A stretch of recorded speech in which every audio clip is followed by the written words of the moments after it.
Hey, what's up you guys? Welcome back to my channel. If you're new here, my name's Tara and I make videos about digital planning and different ways that you can get creative with your iPad.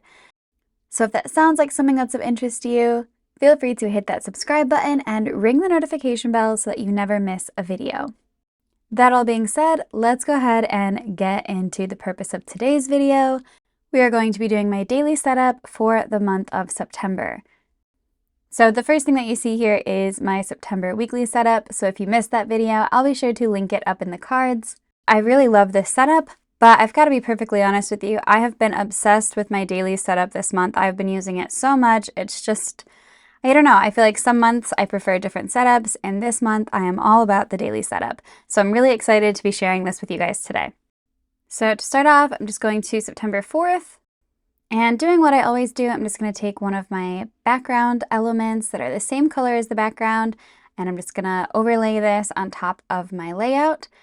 And I'm just going to remove the parts that I want to keep. So this month I'm keeping my timeline, my top 3 priorities, my to-do list, my tasks to migrate to the future, and my daily gratitude. But we're going to customize some of this further in just a little bit. So I've already programmed in my matching colors, so I'll leave these up here on the screen. And the color palette that I'm using in today's video just happens to be the freebie that I created for the month of September. So everyone can get free access to this by either subscribing to my newsletter or subscribing to my Patreon. It's a free download for anyone who wants it. So if you haven't gotten it yet, but you'd like to follow along, feel free to download it from the links I've left in the description. So as you can see here, I'm just starting off with my ballpoint pen, and I'm just drawing 2 rectangles and sizing them to fit perfectly within the border that I've created for my top 3 priorities box.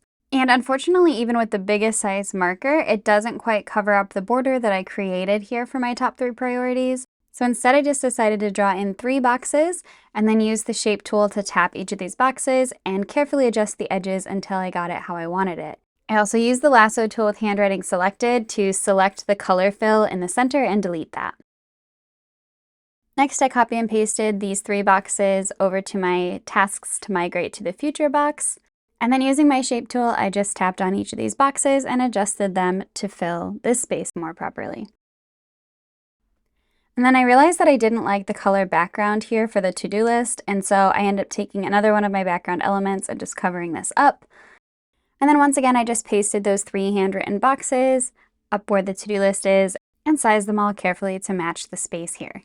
Now I'm coming into my elements here to just find the to-do list that I had saved in the past. But if you don't have one of these elements and didn't see that video, basically what you can do here is from the box below where there is a white background in the bullet points, you can just take a screenshot of that and copy and paste it twice and just size it so that they match. Place them next to each other. And then add in a text box using my cheeky Collegian font, which I will also link below, just typing in to-do list and sizing it until you're happy with it. And then I recommend saving this as an element for the future, just in case you ever want to use this again to customize your planner.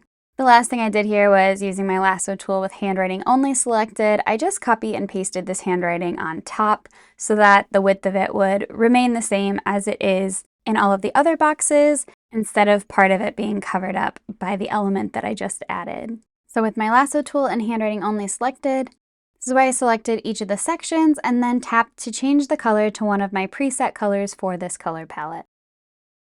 The next thing I did was I grabbed my yellow grid paper and I just cropped and sized it to fit over my gratitude box here at the bottom. And then the next sticker that I copy and pasted was my purple to gold gradient. And I just sized it to fill that sort of note section below the calendar. And then in this big open space, I just wanted to create a cute little scene. So from my sticker set, I grabbed my tree stump and my purple owl. And I used my lasso tool here with images turned back on so that I could select both the owl and the sunflower eyes at the same time. If you have these sticker sets, you know that I created these as 2 separate ones so that you can remove the sunflowers if you'd like. Next, I grabbed my yellow bunny with the sunflower in its ear, and I just placed that up above my to-do list across the heading. And I went back and got another little critter. I decided to get my raccoon and place him down here in my gratitude section. And then I realized that I didn't really like the way he looked, like he was just kind of floating off there alone. So I went back to my sticker set and I grabbed a couple of my pumpkins. Here I'm using the orange one and the green one, and I just placed them there, and then I copy and pasted my raccoon back on top. Now, the next sticker I decided to add was this beautiful purple leafy branch, and I think it just looks so nice here on the golden part of the purple and gold gradient sticker. There's just something about this look that I just absolutely love. Next, I went in with my yellow or gold or whatever color that I'm calling it, buffalo checked washi tape, and I just pasted that on top here of my gradient sticker, made it a little bit crooked just to make it cute. Then I added in the cute little squirrel with the sunflower on the other side of the heading so that it's sort of facing the rabbit, almost as if it's giving its sunflower to the rabbit. Then in order to pull all of this together, I decided I was going to paste on more of these sunflowers. And I started placing them around my different boxes that I created.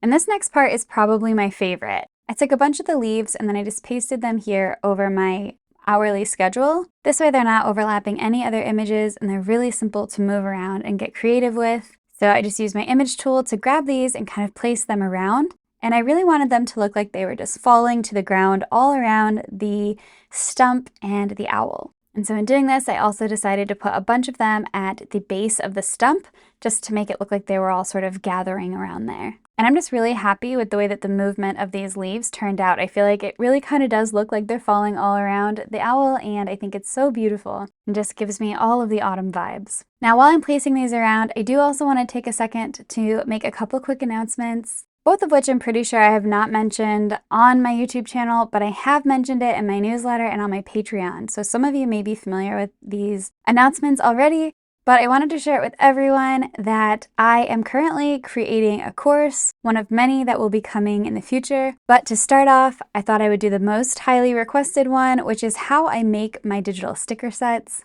And I gotta say that I am so excited to share this with you guys. I have been making stickers for 5 years, and for nearly 4 of those years, it was a completely miserable process to the point that it just wasn't worthwhile in doing and sharing, and so I was just doing it for myself, really. But then I finally figured out a system that really seemed to work for me and was a lot of fun, and that you guys also seem to really like what ends up being produced at the end. And so I'm so excited. I cannot stress this enough to be finally sharing with you guys how I am making these. I genuinely believe that anybody who wants to make sticker sets at all really needs to learn the things that I'm going to be sharing in this course. So if you have any interest in this at all, I'm going to leave a link in the description and you can subscribe to be the first people to know about any of the updates and to get access to the beta pricing for this course. This will be the lowest price point that it will ever be at, so if you have any interest, I highly recommend taking advantage of it now. I haven't set a course release date yet, but it will be coming this fall, I promise. And the other announcement, which I'm going to leave a link for in the description as well, is that I and another creator that I'm friends with on Instagram, we are going to be starting a book club for creatives, and I am so looking forward to this. But the idea is that every month we will have a certain book to read,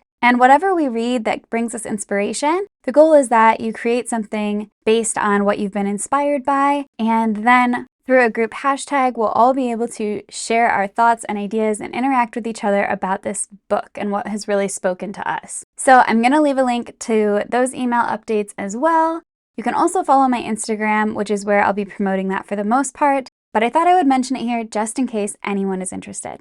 So those are all of my announcements, but to finish off this layout, I just have a little bit more to do. This time I'm taking my brush pen in this beautiful purple color, and I decided to draw a couple lines as guides just to help keep my writing under control a little bit. And I just hand letter September up here as well as the date.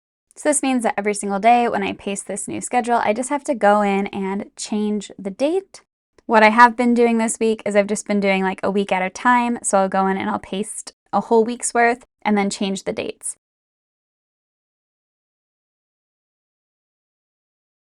And I also did this really cool thing with the sunflower, which I'm obsessed with. I took the sunflower and then I cropped it, and using the freehand crop tool, I started from the outside, drew a line into where the center of the flower starts, traced around that circle that's there until I was almost back to that main point. Then I drew a line back outside, and then I went all the way around until I met my actual starting point. So remember that when you're using the freehand crop tool, that any part that you keep in an enclosed area, that is the part that's going to remain.